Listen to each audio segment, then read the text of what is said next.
AudioJungle. Watch WWE Presents. In an industry based upon looking strong by physically destroying opponents and winning titles, it's no surprise most wrestlers turn egotistical. However, some just think highly of themselves. On the other hand, some think they're higher than RVD in 2006. Whoa. Nonetheless, here are the 10 WWE superstars with the biggest egos. Number 10, Vince McMahon. Don't get it wrong, he has the biggest ego out of anyone on this list, and probably only second to Donald Trump on the entire planet. However, he's technically not a superstar, just, well, the owner of the WWE. Wrestler or not, I had to throw in Vinnie Mac here just because, he beat God on pay-per-view, damn it, and I'm never gonna let it go, and that's all I need to say. Number 9, Goldberg. Goldberg is the only person who really believes Goldberg was more important than Stone Cold, right? The holder of the longest undefeated streak in wrestling thinks a bit highly of himself, trashing Vince McMahon for him not being an overly extreme superstar within the WWE, and also trashing TNA because he believed he could have saved the company, but they weren't willing to give him a good deal. Bill sure does have confidence, a bit too much of it in fact. Number 8, Kevin Nash. Many people leave wrestling and go on to trash the business, and Nash is no exception. Highly critical on the company that let him be a WWF champion for a year, Nash wasn't getting the company ratings it desired in the mid-90s during his reign, yet he refused to put anyone over and would squash countless superstars in the making. In Nash's mind, he truly was the best thing going in the industry. Not sure if he meant Kevin Nash, Diesel, Vinny Vegas, Oz, or even Super Shredder.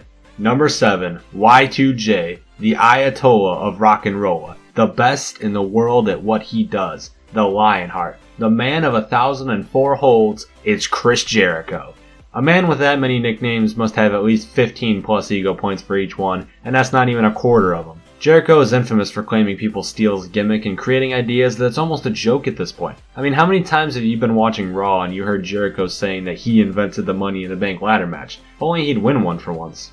Number 6, Triple H. Marrying the boss's daughter and gaining more and more control until eventually becoming the COO of the WWE, being the holder of multiple World Championship reigns, as well as a 2-time Royal Rumble winner and having the second most WrestleMania matches of all time, Triple H is someone deserving of an ego surely. 3 matches alone where Triple H refused to do the job prove the point exactly though. Booker T and Sheamus both at WrestleMania, and CM Punk at Night of Champions. Status protecting asshole. Number 5, Bret Hart. The best there is, the best there was, the best there ever will be. Sounds like a humble guy. Bret has shown many instances of his ego getting to him, telling The Rock on Twitter he'd gladly show him how to properly do the sharpshooter, which is pretty funny, recently being in Natalia's corner and clearly not giving a rat's ass about the match, but most notably was his ego getting in the way of him dropping the WWF Championship to heated enemy Shawn Michaels at Survivor Series 1997, causing the Montreal Screwjob. Number 4, Stone Cold Steve Austin. A true legend in the business, as many others on this list have been, Austin is also fairly well known for refusing to do the job to certain talent. Billy Gunn? Nah. Jeff Jarrett? No way. Brock Lesnar? On a Monday Night Raw and not a pay-per-view? No way in hell. Austin's ego as the top guy wouldn't let him put certain guys over, and truth be told, it's a bit hard to blame him. I mean, all 3 of those guys weren't in the shape to beat Stone Cold. I mean, Lesnar was, but it was worth a lot more than a Monday Night Raw match. However, nonetheless, Rattlesnake has an ego. Number 3, CM Punk.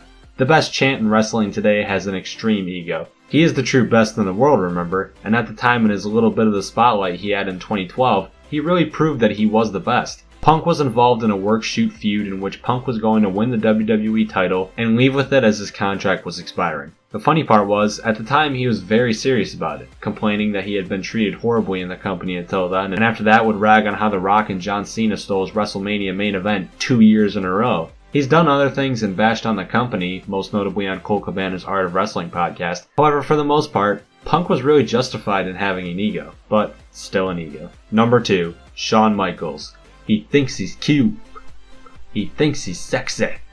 Not only in the looks category, but wrestling-wise, Michaels believed he was really up there with the greats, and truthfully, he was. A backstage politic madman, however, Michaels apparently refused to do the job for anyone who wasn't in the clique or didn't agree with the clique's way of working. He also apparently faked an injury to avoid dropping the belt to his bitter enemy, Bret Hart, instead giving up the title and it being awarded to Hart. His ego continued into the 2000s, where Michaels and Hulk Hogan were set for a 3-match pay-per-view feud until Hogan cited back problems and wasn't appearing for a second or third match, which made Michaels lose it as he was going to lose the first, and now only, match. So he decided to sell like liquid in a blender and fly all over the ring like crazy. Speaking of that red and yellow devil, number 1, Hulk Hogan.